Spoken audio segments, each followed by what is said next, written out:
Bonjour les Kimichou, j'espère que vous allez bien en ce dimanche. Vous l'avez vu dans le titre de la vidéo, je vais vous présenter ma pile à lire pour cet été. Alors comme toujours, c'est assez subjectif, c'est-à-dire que j'ai le droit de piocher en dehors de cette petite chose, n'est-ce pas? Mais sinon c'est la seule pile à lire que vous verrez sur la chaîne jusqu'à ma propre pile à lire pour la saison 2 de mon challenge littéraire intitulé Greek Mythology Books Challenge. C'est vrai que je ne fais jamais ce petit laïus en début de vidéo. Par contre, si jamais vous venez d'arriver et que cette vidéo vous plaît potentiellement, ou tout du moins va vous plaire puisque vous l'avez pas encore vue, et bien n'hésitez pas à devenir un membre de la communauté en vous abonnant. Et pour tous les autres, si vous souhaitez me soutenir avec un petit pouce en l'air, un petit commentaire ou un partage, c'est avec grand plaisir que je les accueillerai. Vous savez que la noix de coco est l'emoji de soutien de la chaîne. Je parle pas très fort mais j'ai l'impression que j'ai la voix qui est un peu bousillée aujourd'hui. J'ai dû trop crier pendant le film d'horreur chez Stardust hier.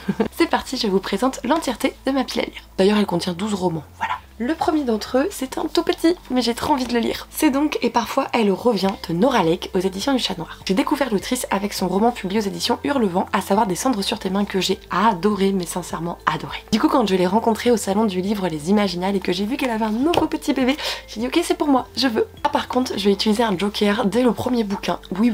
C'est-à-dire que vous voyez les tout petits, du coup je veux pas savoir de quoi il parle. Je fais totalement confiance en la plume de Nora, je trouve qu'elle a une plume très belle, très jolie, un poil lyrique, enfin bref, tout ce que j'aime. Et elle a toujours des univers un petit peu lugubres, pas macabres, mais vous voyez, un petit peu esprit, un petit peu dark academy, etc. C'est des univers que j'adore, donc du coup il m'en faut pas plus pour aller découvrir son petit bébé. Il y a quelques petits mots-clés malgré tout si vous souhaitez en savoir plus. De deuil, de romance saphique et de rites funéraires. Je me suis décalée puisque le deuxième roman, je ne le possède pas encore, il doit arriver très bientôt dans la boîte aux lettres. Il s'agit du titre du thé pour les fantômes de Chris Vuklisevich, je crois qu'on le dit comme ça, aux éditions de Noël. Deux sœurs ont été séparées en fait puisque la maman en a gardé une auprès d'elle et l'autre l'a complètement rejetée. L'une est sorcière, l'autre est passeuse de mort. Ça fait plus de 30 ans qu'elles ne se parlent pas, sauf qu'au décès de leur mère, forcément, elles vont devoir se retrouver. Afin de recueillir les derniers mots et les dernières volontés de la maman, elles vont devoir ensemble retrouver le spectre de celle-ci. Pour cela, elles vont devoir tracer un petit peu sa vie, son passé, malgré le fait qu'elle en ait choyé une et que l'autre elle l'a complètement délaissée. Malheureusement, le spectre était aux abonnés absents. Et tous les témoins qui rencontrent de sa vie passée,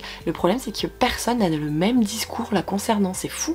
Et du coup, on se demande qui est-elle vraiment et qu'est-ce qu'elle voulait révéler au moment de sa mort. Oui, on est clairement sur une ambiance un peu creepy, un peu mort, deuil, un peu comme celui-là que je viens de vous présenter finalement. Il faut savoir que c'est un genre que j'aime beaucoup et je viens de sortir d'une lecture de ce style et j'ai très envie d'y retourner, c'est pour ça que j'en ai glissé quelques-uns ici. Je vous le dis, je ne vais pas le lire en papier même si je vais le recevoir sous ce format et que je vais donc le garder dans ma bibliothèque. Je pense plutôt l'écouter avec notamment un audiobook. Si vous souhaitez vous-même écouter cet audiobook, je peux vous proposer de le faire gratuitement avec mon lien en barre d'informations qui vous permet de bénéficier de 45 jours gratuits avec l'application Nextory. Sachez que toute période d'essai prise avec notamment Nextory est un gros soutien pour moi puisque je touche une commission, donc je vous remercie chaleureusement si c'est ce que vous allez faire. Nous avons lu tous ensemble en lecture commune, alors c'était fin mai début juin, le tome 1 partie 1 de la Guilde des Ombres et je vais vous proposer de le poursuivre avec moi au mois d'août. Nous serons sur le tome 1 partie 2 de la Guilde des Ombres, toujours de Anatrice aux éditions Plume Blanche. Le premier tome était vraiment un tome plutôt d'entrée en matière de découverte de l'univers et des personnages. Il n'empêche qu'il pose quand même des bases très importantes où on va notamment suivre Panama, une jeune fille de 11 ans qui a en fait les pouvoirs de la mort, c'est-à-dire qu'en fait elle peut toucher quelqu'un et aspirer sa vie. Elle est l'héritière en fait de la mort, genre la muerte quoi. Elle va rentrer justement dans la Guilde des Ombres où elle va tenter de devenir un membre, donc de devenir une ombre en suivant certains cours. Ça va durer presque 5 ans sa formation. À la suite de celle-ci, elle va donc devoir passer les tests pour devenir ombre ou se faire complètement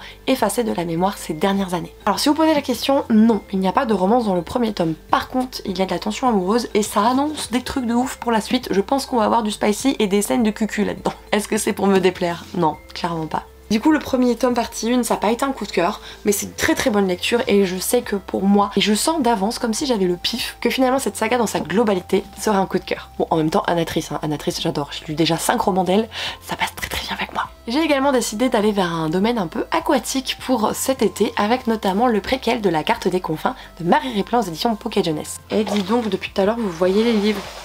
Pas bien, ça a arrêté de tricher. J'ai déjà lu la duologie juste avant ma grossesse et un peu après, quelque chose comme ça. Et en fait j'avais adoré. Sachez que c'est vraiment une romantasy, c'est-à-dire que la romance est extrêmement majoritaire dans l'univers. Cependant dans ce premier tome, étant donné que c'est un préquel avec un personnage que l'on rencontre dès le début du premier tome, ça va pas du tout être le même regard et du coup potentiellement si lui il vit une histoire d'amour, bon bah il fait une histoire d'amour mais on n'aura pas la romance que l'on connaît dans la duologie. Du coup je suis trop curieuse de découvrir le passé de ce personnage. Puisqu'on va pas suivre spécifiquement le capitaine, on va suivre plutôt Bold qui est son second, qui était même le seul second de son papa bien avant celui-ci. J'adore le personnage de Bold. Il y a un bail de ça, mais quand je vous dis un bail, c'est il y a 2 ans je crois. On avait lu en lecture commune avec ma petite Soli le tome 1 de The Bone Season de Samantha Shannon et du coup on a décidé de poursuivre avec le 2e tome début juillet à peu près je crois, ensemble, le tout étant publié toujours aux éditions de Saxus. Alors je vais tenter de vous faire un pitch, mais ça va être avec des souvenirs lointains. En fait on vit dans un univers, donc là on est basé sur la ville de Londres, mais c'est très différent. C'est-à-dire qu'en fait vous avez des clairvoyants, des personnes qui ont des espèces de dons, de pouvoirs, je ne sais plus comment on assimile ça. Et en fait ce n'est pas normal au sein de la société qui régit cette société totalitaire. Et du coup ils sont pourchassés. Notre héroïne est une clairvoyante avec un don bien spécial, bien atypique. Et en fait le but clairement c'est de vivre en secret. Alors oui elle va faire des trucs un peu en mode truand, en secrète, etc. Mais il n'empêche que finalement elle va très vite se faire capturer. Et elle va très vite découvrir autre chose qui l'attend lorsque l'on se fait capturer en tant que clairvoyant. Je ne vous en dirai pas plus, sachez simplement qu'on a une... je sais plus si c'est une romance ou les prémices d'une romance, enfin bref, pop le gouverneur. Je kiffe le gouverneur. Alors celui-ci, je pense qu'en fait je me suis faite contaminer, mais complètement par la hype. Sachez que j'avais très envie de le lire à la base, hein, mais quand je vois les retours, j'ai très envie de me diriger vers Le Pont des Tempêtes de Daniel L. Jensen aux éditions Brajlon. Effectivement, si vous me connaissez un tout petit peu, je me dois d'acheter les éditions collector, hein, sinon je ne pourrais pas me regarder dans un miroir. Et j'ai trop hâte de m'y mettre parce qu'il me titille mais à un point. Alors Le Pont des Tempêtes, il me semble de mémoire qu'on va suivre une jeune fille qui est promise au roi voisin un peu pour équilibrer les 2 royaumes, pour instaurer la paix, etc. En fait, il y a un pont commerciaux qui est donc le Pont des Tempêtes qui relie, je crois, ces 2 royaumes. Il va y avoir pas mal de problèmes autour de celui-ci et quand donc notre princesse va aller voir le roi voisin, elle va se rendre compte que tout ce qu'elle sait le concernant et tout ce qu'elle sait concernant le Pont des Tempêtes serait complètement erroné et qu'il va falloir qu'elle rapprenne tout ça. Donc je pense qu'au début on part sur un enemies to lovers et en fait ça va évoluer petit à petit, elle va voir le monde autrement, elle va enlever ses œillères et s'ouvrir à d'autres choses. C'est normal de faire confiance un peu à son père, enfin je trouve ça tout à fait logique, mais en même temps dans une guerre, dans un complot, c'est bien aussi d'avoir les avis des 2 parties. Enfin comme dans tout dans la vie en général, hein. Quand on dit ah il s'est pas associé avec un tel, oui bah va voir un tel, va voir ce qu'il a à te dire lui aussi quoi. J'ai une voix vachement rauque, hein, ça me perturbe, vraiment ça me perturbe. J'espère que vous n'êtes pas trop perturbés pour le coup. Donc voilà, je pense me lire ce bébé. Des fois vous voulez faire certaines lectures communes avec moi cet été, je sais qu'il y a un petit peu moins de monde, on peut en faire des plus petites, un petit peu en mode sauvage, qui est pas forcément annoncé, etc. Entre nous sur Discord, il n'y a aucun problème. Alors ce roman, je ne l'ai pas en ma possession. Du coup je vais me décaler. J'ai très envie de lire le préquel d'Hunger Games de Suzanne Collins aux éditions Pocket Jeunesse. Vous ne le savez pas encore sur la chaîne puisque j'en ai pas beaucoup parlé, mais en fait j'ai écouté en mai je crois, l'entièreté d'Hunger Games, la trilogie, donc j'ai éclaté le truc, j'ai adoré le truc, et forcément j'ai envie de poursuivre en lisant ce préquel. D'autant plus qu'il a été annoncé bientôt comme étant adapté au cinéma, donc il est hors de question que j'aille au cinéma sans avoir lu la chose. La définition d'un préquel, vous le savez, c'est quelque chose qui se passe avant, c'est antérieur au récit de base. Par conséquent, on arrive bien avant l'arrivée justement de Katniss Everdeen, on est dans le passé avec notamment le président Snow, qui à l'époque bien sûr n'est pas encore président, mais je crois qu'il participe au jeu. Il doit être comme les coachs, les entraîneurs, je sais plus ce qu'il est, enfin bref, on va suivre surtout ce personnage-ci, qui, reconnaissons-le, dans la saga principale est extrêmement détestable quand même. Du coup forcément je suis très curieuse de voir où tout ça va nous mener. Bouge ton boule. Un titre très récent pour le coup, mais je peux pas le laisser trop dans ma pile à lire, il s'agit de Gift de Marissa Meyer aux éditions de Saxus. Alors oui, je vous montre fièrement cette édition collector parce que c'est celle-ci que j'ai achetée. C'est-à-dire que j'ai été à la rencontre de Marissa Meyer en compagnie de Cam de Madame Errance, avec qui on a passé un trop bon moment. Enfin, faire une file d'attente avec une fille comme Cam, c'est genre juste tellement magique. Et du coup, on a pu le récupérer, dédicacer, etc. Et j'ai pas trop envie de le faire traîner, sincèrement. Alors oui, j'ai une autre saga en cours de... Mais je viens de voir un truc, je peux pleurer ou c'est comment? Je vais pas y toucher, j'ai essayé de le réparer au mieux, mais est-ce que vous voyez que là, il est complètement pété? En fait, il est déchiré là.